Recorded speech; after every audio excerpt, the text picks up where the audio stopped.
Well, hello everybody, and welcome to this month's edition of Field Notes. Our guest this time around is Mark Trimble, AISC's Vice President of Membership and Certification. Mark came to AISC from the fabrication world, and we'll get into that in a little bit, but welcome, Mark. Thanks for being here. Well, glad to be here, Jeff.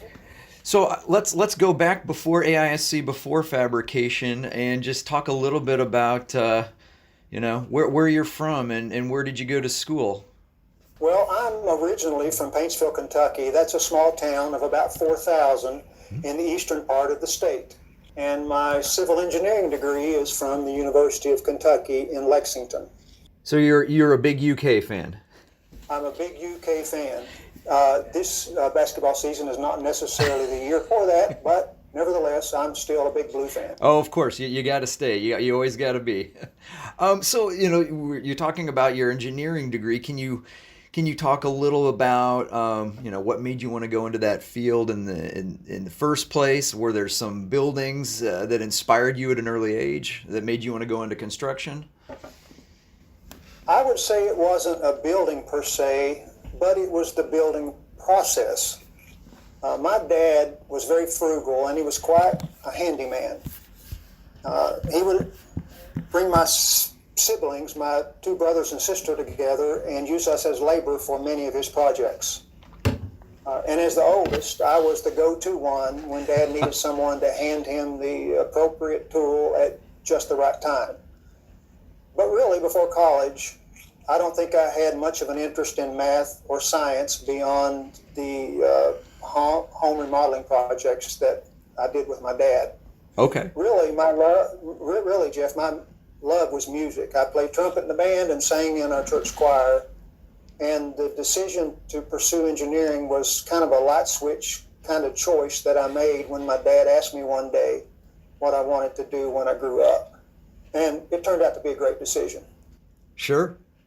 Well, now I have to ask. I guess I didn't know about the music angle. So did you? So you played throughout high school. Did you play in college too? And on that note, did you still play, or do you still play? I don't still play, but I played in college. I was in a jazz band at the college. Okay. And thoroughly enjoyed that. And I've continued to sing in choir and have been a member of a men's quartet for 20 years or so. Okay, outstanding. Yeah, I actually played the trumpet and jazz band in high school, and I played the French horn as well, so yes. The thing that I was known for had nothing to do with being in a jazz band or was I was asked very regularly to play taps at military funerals. Okay.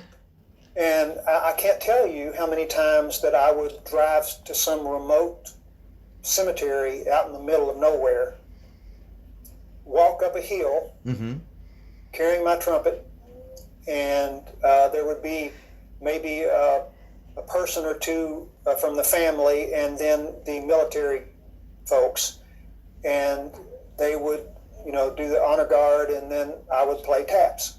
Wow. And it was always an emotional process, and of course I was always very nervous because you don't want to mess up something like that. Of course not. But I would say that is probably my most memorable experience about playing the trumpet.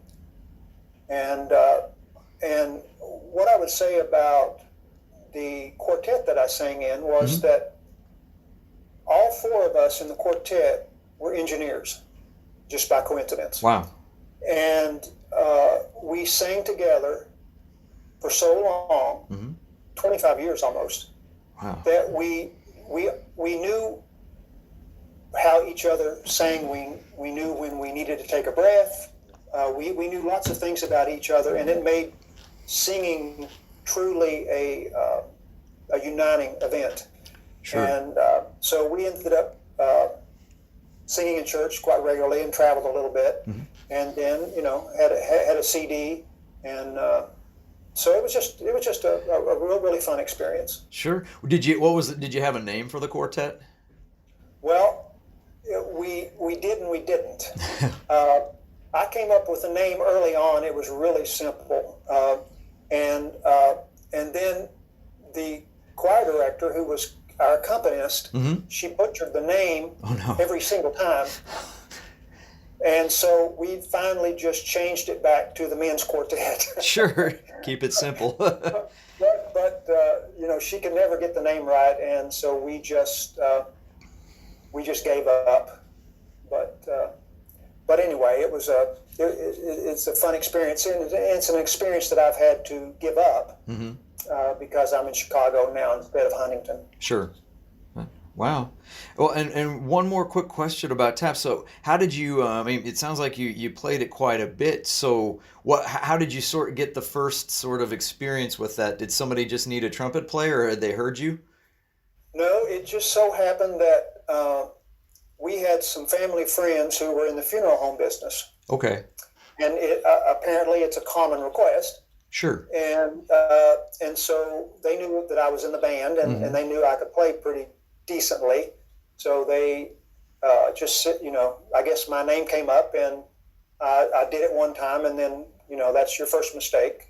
If you're willing, then you're going to be asked, and that's kind of what happened. Gotcha.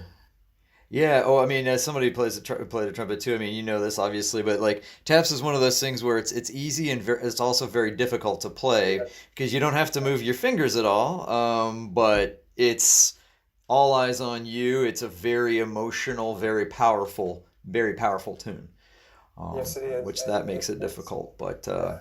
and yeah, even if you don't know the person, the emotion I would imagine comes through with that.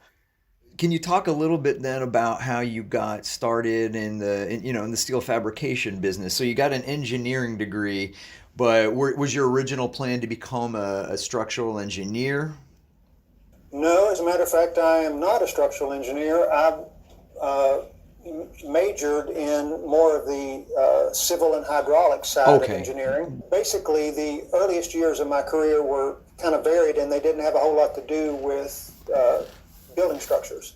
Okay. But I did benefit from a highway department scholarship in Kentucky, and spent summers working on highway construction projects, doing inspection and other engineering like activities.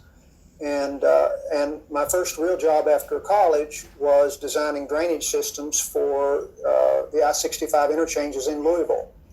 But then finally I got a little hint of building construction when I worked for an architectural firm, and I spent time there designing grading and utility, the grading and utility portions of the architectural firm's building projects. So that's when I got my first real involvement in anything related to building construction.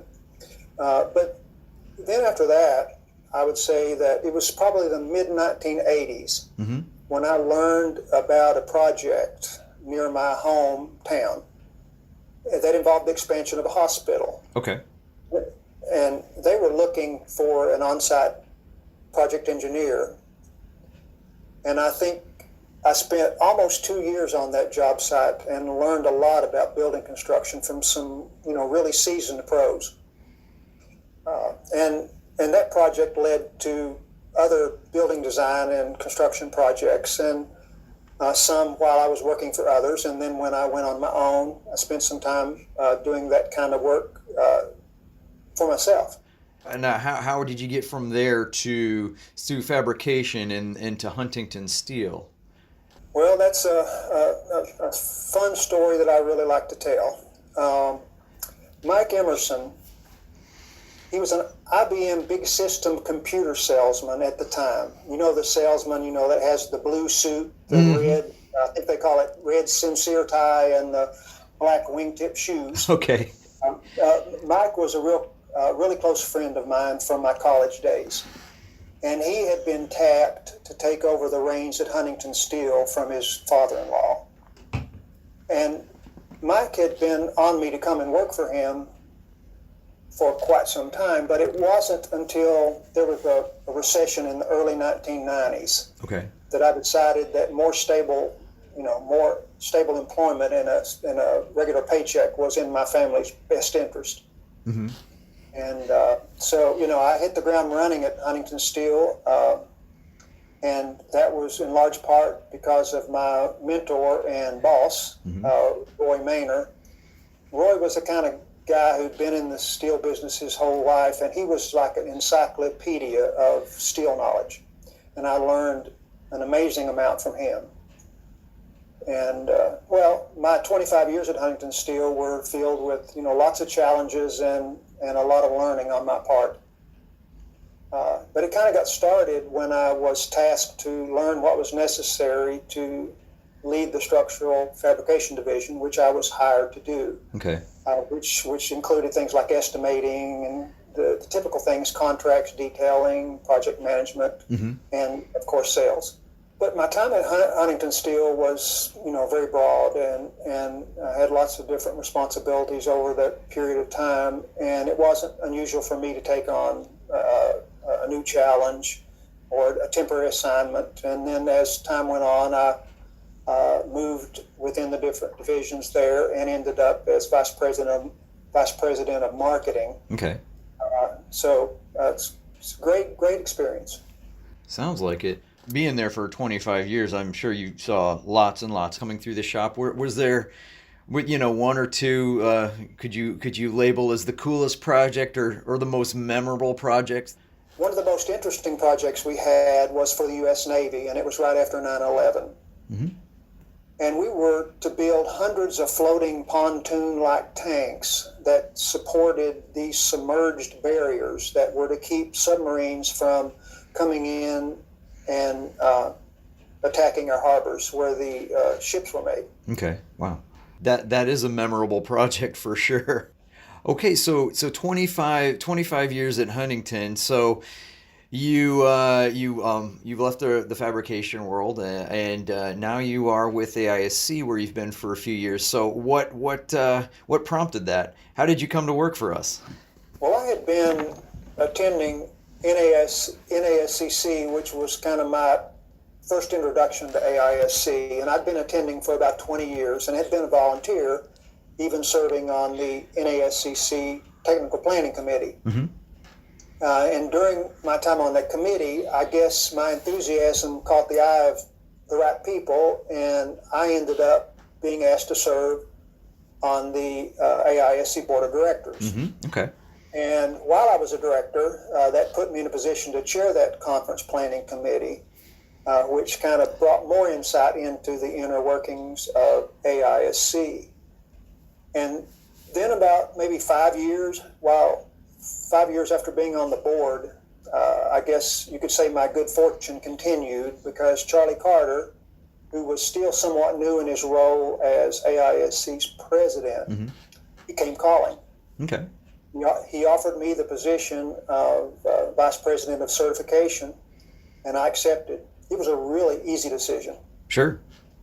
My respect for AISC's kind of never wavered, and to be given an opportunity to influence its direction, and actually it just is the perfect way to tie a bow on what I consider to be a wonderful career. Yeah, excellent. You came from Huntington, West Virginia, and your full-time position is in Chicago now. I know you go back and forth. Can you talk a little bit about maybe some of your favorite things about both places, about Huntington and Chicago? Well, let's start with Huntington. Sure. It's pretty obvious to say that it's the small town life. Mm-hmm.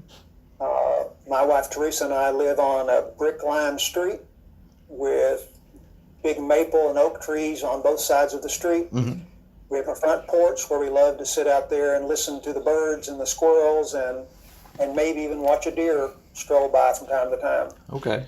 And so it's just convenient, quiet, calm, and on the other hand, we have Chicago, which is the intense opposite of that, which I would say is what I would just entitle the urban life. We live in a condo on the 25th floor of Harbor Point at the eastern end of Randolph Street. That's the street where AISC's offices are located. It was really important for Teresa and I to find a place close by the office so that we could basically walk everywhere we needed to go. So we don't even have a car here in Chicago. We take public transportation, and so it's just we're really living the urban life. And we have spectacular views of Navy Pier, and we can watch the fireworks in the summer looking out our window. and we can walk to the summer programs in the park, or walk or ride our bikes down Lake Michigan. Hmm. And we love the pizza. It's just kind of all great fun. Well, that's great. Yeah, I was gonna say your commute is pretty darn easy. Yeah, it's very nice. It's. I've timed it. It's about 11 minutes. 11 minutes, and you don't have to look for parking. You don't have to get on a train. That's correct. That's correct. I'm the envy of most everyone else in the office. For sure. Do you end up going back and forth between Huntington and Chicago often? Well, like you said, we spend most of our time in Chicago, Hmm. but we try to get back to Huntington about once a month. Okay. And is that a plane trip? Or is it a flying? Is it a train trip?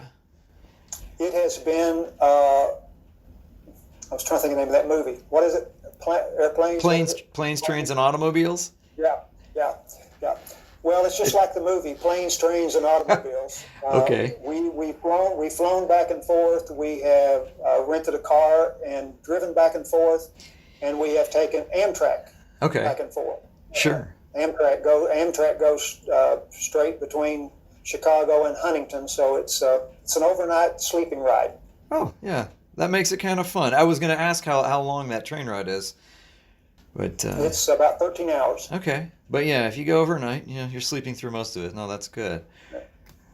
So Mark, can you tell me a little bit about some of the best advice you've been given, either in life or in business or both?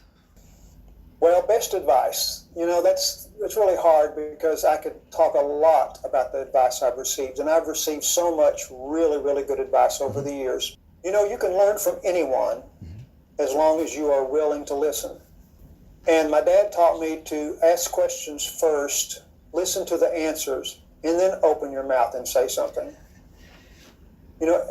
As an example, I learned the hard way early in my career. And what I learned was that a freshly minted college graduate, as I was, full of enthusiasm and a lot of confidence, Mm-hmm.